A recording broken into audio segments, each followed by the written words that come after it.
Hello.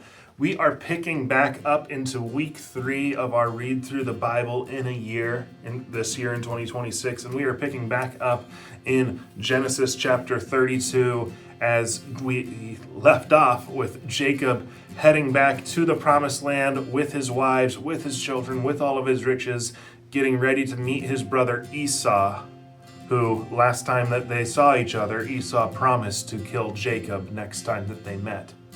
And so Jacob is worried, and he sends his family ahead of him, and as he is worrying about what is going to happen, it says he wrestles with a man from throughout the night, and then this man is revealed to be God, that Jacob has wrestled with God, and even when God breaks his hip with a touch, Jacob refuses to let go until morning, when God blesses him by changing his name from Jacob, the supplanter, the heel grabber, the trickster, to Israel, the one who struggles with God and overcomes.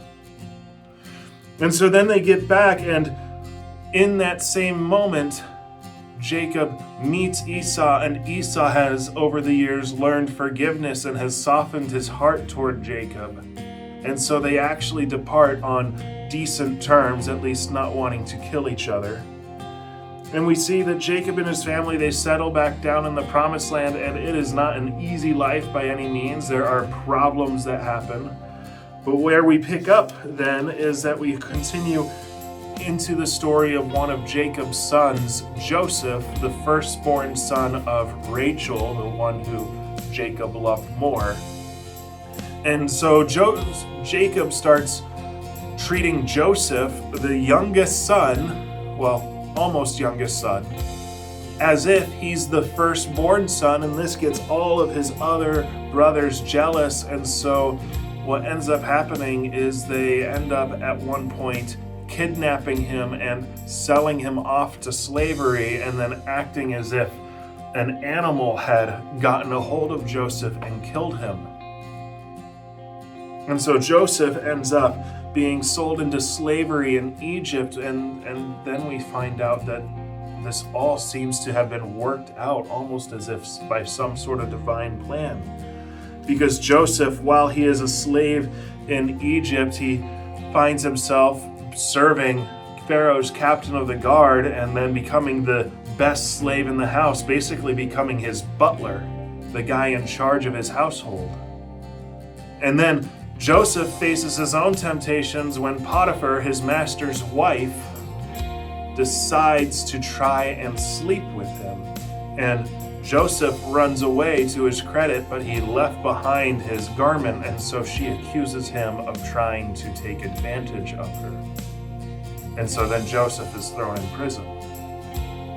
But while he is in prison, he meets two of Pharaoh's top officials, his baker and his cupbearer.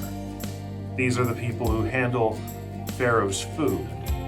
And they are in prison for some reason, and they have dreams, and Joseph finds that he is able to interpret the dreams because of God's blessing on his life.